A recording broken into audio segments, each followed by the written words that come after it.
All right. Peace, y'all. Again, this is Ja Jones, you know, the promo king. I'm coming here with another interview for y'all this today. It's Monday, Labor Day, I believe it is. I got the day off, so I'm hoping that a lot of y'all are watching and hopefully will enjoy the content that we're creating today. As you know, this is Talk Hip Hop TV, and what I'm striving to do, right, is focus on the independent artists that I feel are out there making industry level or even better music.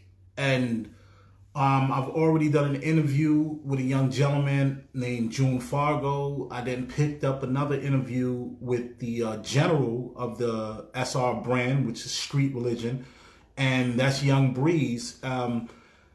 To be honest, I'm doing a second interview with him because the first interview I found that I was an understudy on it. After speaking to him in that first interview and then looking at his diverse music catalog, I came to find out that Young Breeze is a bigger artist. He's a bigger independent artist than I first thought. So I had to double back, you know, get all my ducks lined up, do some more investigative reporting work and dig into some of his music, and then really find all these jewels in hip hop and cross genre aspects in his music. And so now I want to talk a lot about that today. So I'm gonna hopefully bring in. Can you introduce yourself to the public? Sir, yes, sir. My name is Young Breeze. If a lot of y'all don't know me, I am the general, the CEO, chairman of Street Religion. Me and Sammy Chan, if you don't know who Sammy Chan is my camera guy, my big brother, business partner. Me and him created a mainframe, you know, for artists who are independent and who, you know, who are firm believers and do everything on your own. We created basically a mainframe for them to be able to express that and do what they do through our platform. It's not like it's a label, but it's not one of them situations where you bound to serious ass contracts. We death rowing you, you know what I mean? We all really a family. We all really know each other.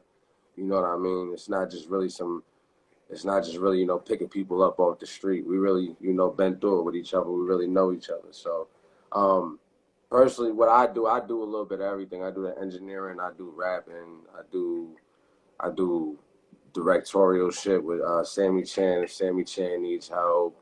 A lot of the branding, a lot of the, you know, the footwork. I do a lot of that shit too. So. Okay, copy, cool, man. Salute to you, man, because it's a hard grind for the independents. And so in that vein, were you first trying to actually get signed to a major, or did y'all just off the rip say, it's open for the independents, we can do this all on our own and let's get it done? Or did you shop your music around and found that it was just like, yo, I can do it, then decide that you could do it yourself? I think that it was more so trying to be close to home and close to the local people and see what the local people were doing. Like, we were really like, it was just a hobby to us. It was something that was fun. It was something that was good. Like, I've always been, you know, into music and always loved music. It's always been close to my heart. So just being able to have the opportunity or a place where I could do it. And then I started noticing that not just me, but the people around me were getting better doing it. So I was like, okay, let's do something with this. It was more so it's like, okay, we're having fun doing this like it's our own little video game.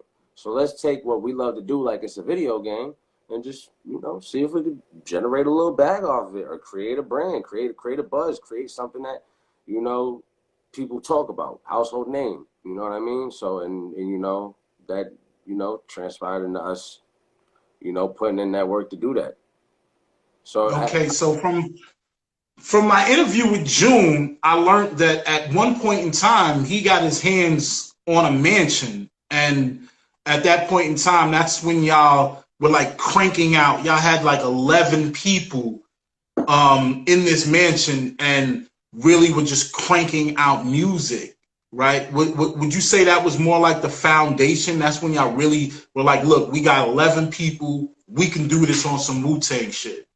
yeah, that was the basement vibes. That was Yeah, so me, Sammy Chan. It was originally Sammy Chan that had it all plotted together. That was his sister house or whatever. So what Sam would do was I lived maybe 20 minutes from his sister's house. I would get picked up. We would go there. June lived in Massachusetts. The house was in Vermont. So he would take the train and get picked up in Brattleboro. We have people like Fresh. Fresh come all the way from New York, and he'd just be out here visiting people in Vermont or whatever, and then come out to Brattleboro, and he'd be with us for like a week. And it would just be like a whole week, just ramen noodle and fucking takeout diet. That's all we did. Getting it In the done. studio, we did not leave that motherfucker. We was just cranking out music, cranking out music, cranking out music. When everybody went their respective ways, it was literally just like a regroup moment where literally we give ourselves 2 days to rest up, and then we'd be thinking about the next week that we're gonna go in there and put in some work. Like it was really like that was when the hunger was at an all-time maximum, knowing okay, we're capable of doing this shit at a high capacity. Exactly. Now you master your own music as well, right? It's not like you have your own studio, y'all purchased over the time all the equipment needed. I know you and Sammy have definitely spearheaded a lot of that. So what was the process going into learning to master your music, and was it difficult? Um, I don't know. So yes and no. Yes and no. I say yes because I was moving from program to program and not really sitting down and giving myself time to put my time into one program. I didn't start doing that until later on. Later on, when you know all the local hobby music, was done. You know what I mean? So like once I started taking it serious and I sat down and really put myself to one program, that's when it started. That's when it started becoming easier. I always was put in front of computers and stuff that was always recording, but it was always different programs at different times of my life. When I actually sat, Got you. when I actually sat down, I was like, okay, this is what I'm gonna use. And then once I did that, like I said, it became a video game. Eventually, if you play Mortal Kombat, you learn everybody moveset. You know what I mean? So, um, you know, it became natural to me, and I didn't just want to do it for myself. I wanted to do it for other people, and that's where the serious, engineering drive and the want to learn this stuff came into handy. Was me wanting to learn how to do other people's voice and not just my own. Got you. I got you. So it was definitely a creative process that fueled the need and necessity to get better at doing certain things. So let me ask you a question. Within our last interview, which I still am going to release, I still have to edit it up because I love certain things that you said in it, and I feel that it's important for the people to get to understand that. But I thought in my own admission that you were just starting on this journey. Now I come to find out that you have multiple mixtapes out. How many mixtapes have y'all done over the course of building SR? That's a good question. All right. So when we started like compiling things together and actually putting it out for the public to hear, it was around the time where Dat Piff was it was like the flagship mixtape spot. Like it was either that, I think Spin Rilla was one of them. There was a couple of them that were really hitting, but Dat Piff was where you went and got your mixtapes. Um, I want to say on Dat Piff right now, currently, there's got to be, and this is not just me, this is Street Religion as a whole. We're talking June Fargo, we're talking classic shit, Zeus, we're talking RG. RG has some, rest in peace, RG. Rest in peace. RG, we're talking June, we're talking so many other people, the group tapes, all that, and then including myself. I'd say about, I don't want to, it's got to be somewhere between 8 to 12, if not maybe more. 8 to 12. 8 to 12, And if then not. then each one of y'all also have your own album releases as well on top of a lot of that as well, right? Yes, I have two full-length projects. One being Sofia Grace, the other one, Everybody Hates Chris. Me and my boy YM, shout out YM, YM have a Young Millie. We just dropped a project called You Owe Us. That's all produced by me, so you might as well call that a full-length project too. It's an EP. It's more EP style. It's about 8 to 10 songs, somewhere in between there in that realm. But it's all original music. Yeah, June Fargo has he has a couple projects out that are all original. He's got a project out called The Realest Shit I Ever Wrote. Damn, why can't I think off the top of my head? June Fargo's a fucking machine. Like when it comes to June, like if I were to say that I knew every name of every project that he got, I'd be lying bad to myself. Be lying right now. Got you. So bad to myself because that man is a machine. Yeah, and June's your cousin. That's correct, right? June is your cousin. Yep, that's what's up. So music influence and music ability definitely runs in your family. Yeah, well, when June first started, June didn't start singing. He started rapping. And the reason why he started rapping was because most of that influence was because he was around people who rapped like me. Like we weren't like, of course we were listening to, you know, R&B and stuff like that. And of course our family, you know, comes from some of that background, you know. But he started off rapping. And then, you know, I guess, I don't know, like his love for singing just came to a whole nother level, I guess, as he started to, you know, focus on and look at different artists to listen to. So, but yeah, I mean, my fault. I'm a daddy mode too. Ain't nothing wrong with it. Ain't nothing wrong with that. That's number 2 or number 1 right there. This is number 2. This is Jelani. It's Jelani Scott. Okay. How you doing, mommy? Good to meet you. This the name Good to meet you. Name of my next album right here, Jelani Scott. Okay, there you go. So I've also noticed that. So your first album was named after your first child, Sofia Grace. Classic. Anyone who hears my voice, it's on every platform out there. Sofia Grace. I really feel for his first album, if he was in the industry right now, and I'm telling you this 100%, if you were in the industry, you would have dropped an album that people would have been talking about for the next 10, 15, 20 years. Word, I appreciate that, for real. That's love. You know what I mean? And I'm putting you up there with the J. Coles, the Kendrick Lamars, all these other individuals that came out with their first album, and since then they've just been propelled and moving. I can put you even up there with Drake, because definitely your music is cross-genre. Like, you're not just a hip-hop artist, you know what I mean? You experiment with singing and melodies and things of that nature. Yeah, you know what I mean? And I've even seen you do your lives, so I've seen that you have a very diverse musical awareness that goes back to solid music from the 60s, 70s, 80s, and probably more than that. I mean, we've only met each other within the last couple of months, so I really don't know how diverse your catalog is, but you told me you do have a lot of personal favorites that have influenced you over your lifespan. Mm-hmm.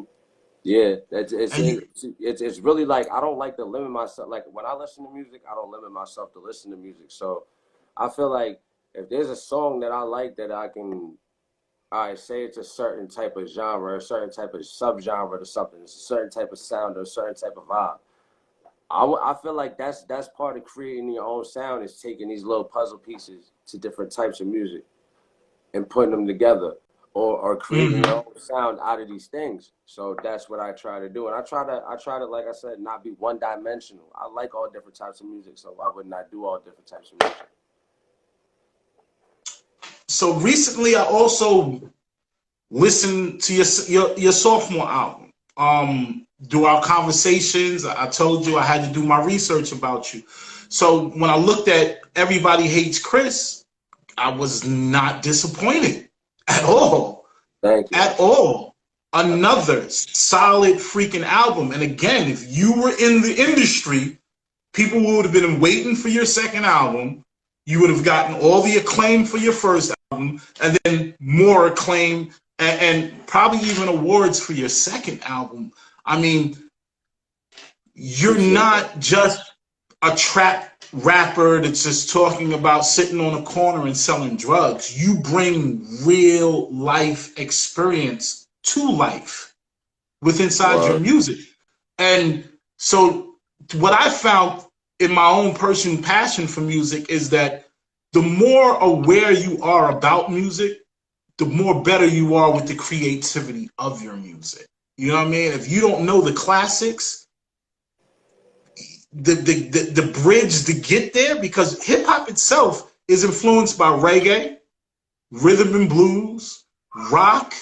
Mm-hmm. You know what I mean? So if you don't know the complexities that created hip hop and respect the genres of music that it came from, how are you ever going to truly show love and appreciation when you get on that stage? Absolutely. Absolutely. Now, a little segue with using the word stage. You with Street Religion have been able to also perform. Like y'all do performances. Y'all book your own shows. Yep. So y'all definitely are not just this yeah, we got a studio, we made some music. Y'all have actually created a fan base. I believe y'all have a fan base in Massachusetts, Vermont, and as well as New Hampshire. You know what I mean? And y'all do actually do shows. How did y'all go about building relationships to be able to create that atmosphere where you were able to get that bag by doing your own shows? I guess it was just, keeping tapped in with certain people. Just keeping tapped in with certain people. Then I knew that there was like, I wouldn't call it a scene. It wasn't really a scene. I just did music out. Knowing those people, at the end of the day, after you know those, you start to see the doors that you start to see how hungry people are. And when you start to see how hungry people are, you start to become more hungry because you're like, all right, if they're going to be on this level, and I already wanted to be on this level, I could start taking it up a notch. Let's start to see people either catch up or stay with us. And that, like, literally, Street Religion as a whole has helped me and motivated me to keep going. Like, all my teammates, everybody that I work with, even the people outside of Street Religion that I have these connects with, you know what I mean? And that connect with me and be like, yo, like, I need help with this, or I need help with that, or simple stuff like, oh, I want you on this show, I want you on that. They know. Anybody on SR pull up, it's nothing less than a fucking movie. We're standing on couches, we're standing on bars. If it's a wireless microphone, then you're in fucking trouble. Jumping in the stage, jumping off the stage into the crowd. And you're not expecting the amount of people with that much talent, and you're not expecting like certain small pieces of this shit. You're not expecting Shorty Bang to come out and spit the craziest 16 you ever heard, but he in a wheelchair. Mm-hmm. You're not expecting that shit. You're not expecting Casadon to come out and spit some real crazy real life shit and then come and harmonize for people. You're not expecting June Fargo to be where he's at right now, killing the TikTok game. You're not expecting none of this shit. You're not expecting D French to be a human drum. You know what I mean? You're not expecting Raw Def to be the fucking legend that he is. He's a fucking goat. Listen, that boy, you and him together, truth, collaboratively, as a group, sick with it, bro. Yeah. Sick with it. That dude, he reminds me of a refreshed 90s rapper, but still modern, like in today's genre, but still respects the complexity of lyricism and the battle against the beat. Like, seriously. I'll say this, always said this since the beginning of time, and I don't care what nobody says. I stand by this. I've said it 5P. Period. Okay. Period. I don't know. That's not on no bias shit. That's literally me being unbiased, being transparent to a lot of shit, bro. Like, oh my God, the one bar. I don't know why, but it's probably just the way that it hit and the way that he delivered it. The reason why there was this one bar that had like, cause I was already like, yo, this thing is dope, like, and I was working with him at the time, but I'm like, yo, it's something about death that's just fire. So he was in the process of making one of his projects called The Impeccable Nobody. And we had just gotten done with his previous project, Uninvited Guest. And I was working on a remix to a Lloyd Banks song. And it was me, him, and my boy Max Ammo. And he said, and I quote, he said, "Nothing no more faze me. Everybody want to make a movie. I'm giving them Scorsese. Off the wall lately. Take a knife to your pregnant wife and rip out the premature." But I fucking lost it. I lost it. I fucking lost it. I was like, bro, take my money. Just take it. Take it.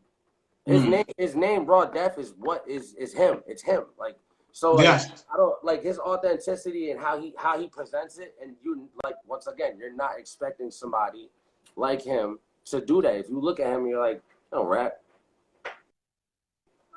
But now, I knew he was. I felt he was the truth when he said that he grew up in the era where they said hip hop was dead.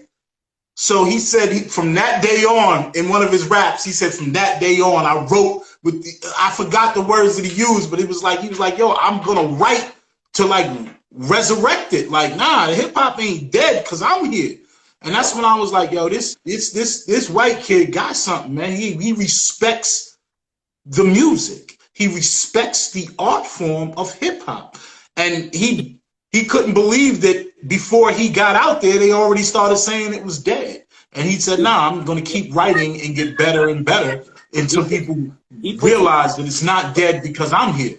Death is a seasoned vet. It's a certain warmth that you get when you hear it and you know that, okay, he's at the age that he is and his pen is moving the way that it is. You know what I mean? It's different. You're like, yo, because I'm pretty sure Raw Death like just turned 30. So like when you think about that, and it's 2022, and Raw Death just turned 30, and his pen is moving the way that it is, I'm like, it's crazy. It's crazy. It's crazy. It's beyond crazy. I mean, for me, the whole SR, Young Millie, you, everybody that I've heard from the label has definitely, and as a group, y'all are unstoppable. You know what I mean? So I definitely want you to keep pushing. Now, I also would like to move into other aspects of you as a CEO. And you've also, I believe you've also been able to link with certain brands to be able to have merchandise and things like that out there. So if you want to, can you tell us a little bit about that? Yes, sir. Shout out to R-Star Getup. Shout out my boy Quan. R-Star Getup on Instagram, rstargetup.com. Go get y'all drip, man. We shine as one. The link up with R-Star actually happened through a couple of people when I was living in Manchester.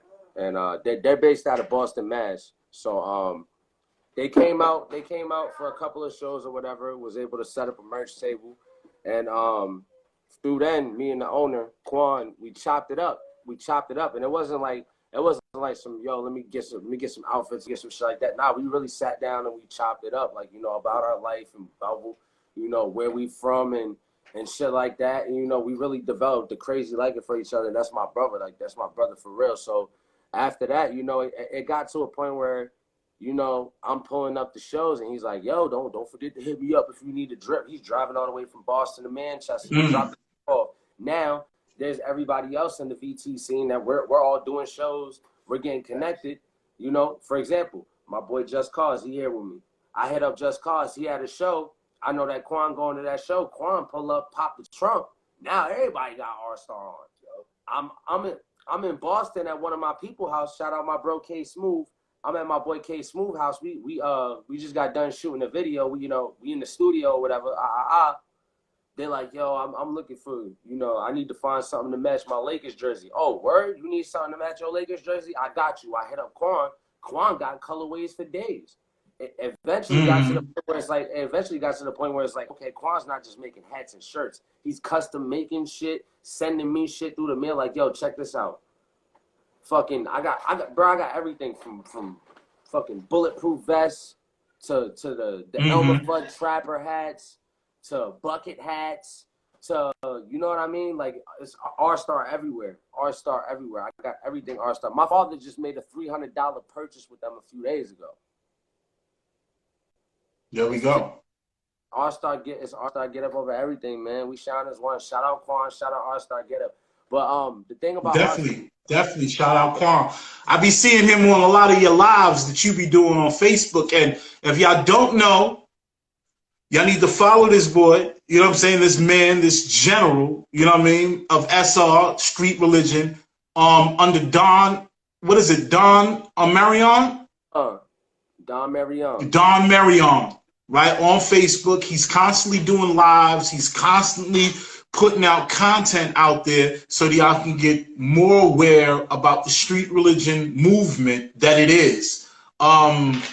You're a team of 11 players. You know what I mean? Y'all got enough to play basketball. You know what I mean? Everybody's a spitter. They come from across genre background of music. They have hip hop influence, Caribbean influences. They have June Fargo that is killing it. His song Liar is out right now on all platforms. Go check that out. That's my shit right there. Oh, hell yeah. Nah. The reason why I love it is because it's a similar situation that I just recently went through with my ex, where she was the manipulative liar, and I was the guy in the relationship trying to mend everything, fix everything, and make it work until it was the point that I can no longer deal with it. So it was very timely for me. I see you got that piff always on deck. But is there anything else that you'd like to express to the viewers? Because we're gonna shut this down in a little while. I don't want to go too long with it, so I can definitely edit it up and get it back out there to the people on the YouTube channel, Up for Debates TV, / Talk Hip Hop TV. Instagram, okay. Stepper, Snapchat, Young Breeze GS, the number 4L, Young Breeze GS4L, Don Marion Breeze. Follow Sammy Chan TV. Follow Vigo Harris TV. God damn it. Definitely. Follow the VT scene and watch what the fuck is about to happen. Because at the end and don't forget, follow Street Religion on YouTube. That's a fact. Follow Street Religion on YouTube. Subscribe, comment, like on everything. Keep sharing the videos out. Young Breeze everywhere. Spotify, wherever you listen to music, you can find it. Keep on tune and keep in tune with the team. It's a lot of us, but about it, we drop it. So there's not no drought or no music. And stay calm, stay pure. I fuck with everybody. If you don't fuck with me, something fucking wrong with you, dog. There's something wrong with you, nigga. There's something wrong with you. Sweet as God shit. All right, baby boy. With that, we're going to sign out. Man, I appreciate you sitting down with me for this second interview. We definitely still having some technical difficulties, but I believe we definitely gave out enough information for people to really get an understanding that you, as an artist, Young Breeze, makes nothing but, to me, classic albums. Your catalog of music stretches back for at least 6 years now. So there's a lot of stuff out there for these individuals to listen to grow with you. And I've been promoting some of those shows that you've been doing as well on social media. So hopefully the crowds will grow, and then maybe one day we'll be able to link and actually do some type of touring to get you further out there. Because that's what I'm really looking into towards next year. Really trying to work to put together, not only with you, but with other artists that I'm working on, to put together a venue, right? To really highlight the independent music market. Because guess what? The industry don't got it. The only thing they have for you people is the ability to brainwash you that this person's hot by stuffing this shit down your motherfucking throat through radio and other commercialization. Y'all aren't choosing y'all music no more. That is the realest shit ever right there. Y'all are not choosing your music. They're choosing it for you. Just like she said in The Devil Made Prada. The Devil Wears Prada movie, if you've never seen it. She told that broad straight up and down, everything about you we created. And that's what they're doing to you. Commercialization has got you locked in. You're gonna listen to Hot 97 or whatever it is that's popping in your area, and they're gonna tell you to listen to this artist. And even when you don't like them, they're gonna play it 1,000 times a day. After you listen to anything 1,000 times a day, you'll find something to like about it. Thanks. What we're doing is showcasing the independent artists that are out there that are better than the Drakes, better than the rest of these individuals out there that they're stuffing down your throat. So I hope that y'all continue to watch. I hope y'all continue to support Up for the Bates TV / Talk Hip Hop TV. The brother right here, Don Marion. Salute, brother. I thank you for coming out, and you have a blessed day, brother.